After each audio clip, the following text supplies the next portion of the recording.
Bonjour et bienvenue à toi dans cette nouvelle vidéo consacrée à la procédure pénale. Aujourd'hui, nous allons parler ensemble de l'enquête policière en procédure pénale. Pour ce faire, nous verrons dans un premier temps l'enquête de la flagrance, les conditions de la flagrance, le régime de l'enquête de la flagrance, l'enquête préliminaire, la durée de l'enquête préliminaire et le basculement entre les cadres d'enquête. Cette playlist est réalisée en collaboration avec la Prépa Dalloz, la prépa qui prépare au CRFPA et que j'ai moi-même choisi pour réussir l'examen en 2023. Avec le code Constance10, tu bénéficies de moins 10% sur les formules annuelles et estivales de la Prépa Dalloz. Tu es prêt ? Alors c'est parti. Tout d'abord, les deux cadres d'enquête. Tu peux noter que le code de procédure pénale, il va distinguer l'enquête de flagrance et l'enquête préliminaire. En fait, l'enquête de flagrance, elle est consacrée aux situations dites d'urgence. Ainsi, elle donne des pouvoirs plus coercitifs aux enquêteurs. Alors que l'enquête dite préliminaire, c'est le cadre d'enquête par défaut. Elle est en principe donc moins coercitive. À titre d'exemple, si un vol vient d'être commis et que le suspect est poursuivi immédiatement, on peut être en flagrance. Si la police enquête plusieurs jours après une dénonciation, on est alors plutôt dans une enquête dite préliminaire. Tout d'abord, l'enquête de flagrance.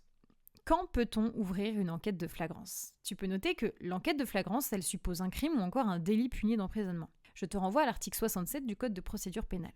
Il faut aussi une situation dite de flagrance, article 53 du Code de procédure pénale. Ainsi, cela vise l'infraction qui se commet actuellement, l'infraction qui vient de se commettre, la personne poursuivie par le clameur public, la personne trouvée avec des traces ou encore des indices. Par exemple, une personne est arrêtée juste après un cambriolage avec les bijoux volés dans son sac. Quels sont à présent les critères de la flagrance ? La flagrance, elle suppose deux critères. Un premier critère qu'on appelle un critère temporel et un deuxième critère qu'on appelle apparent. Tout d'abord, le critère temporel. L'infraction est actuelle ou encore très récente. À titre d'exemple, la police arrive quelques minutes après une agression. Le deuxième critère, c'est un critère dit apparent.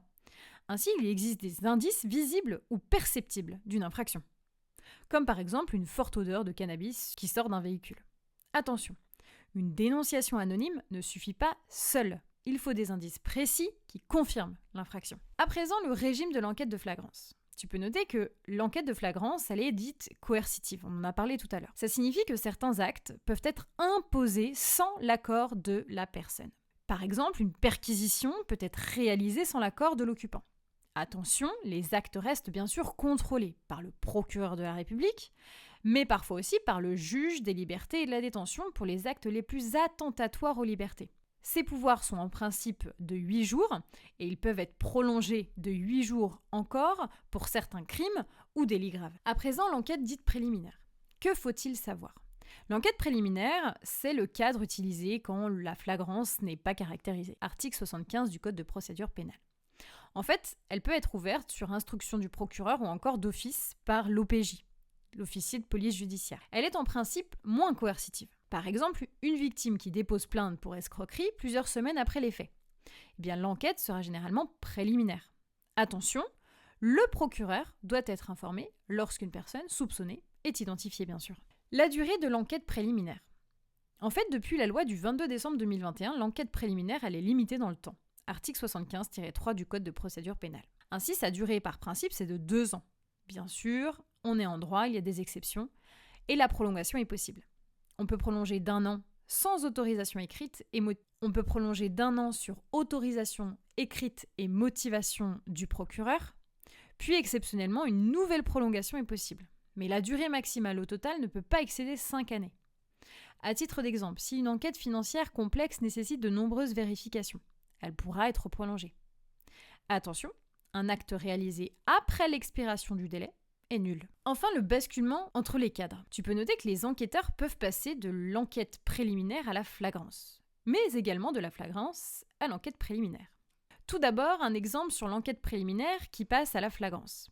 Eh bien, pendant une enquête préliminaire, les policiers découvrent le suspect en train de commettre l'infraction, par exemple. Un exemple sur la flagrance qui passe en enquête préliminaire. À la fin du délai de flagrance, les investigations continuent sous le régime de l'enquête préliminaire, par exemple. Petit réflexe en cas pratique si tu passes le CRFPA, vérifier que le changement de cadre n'a pas servi à contourner les garanties procédurales, bien sûr. Si cette vidéo t'a plu, pense à la liker et à t'abonner. Et pour continuer tes révisions, va voir la collection 1000 QCM dans ma librairie numérique librededroit.fr.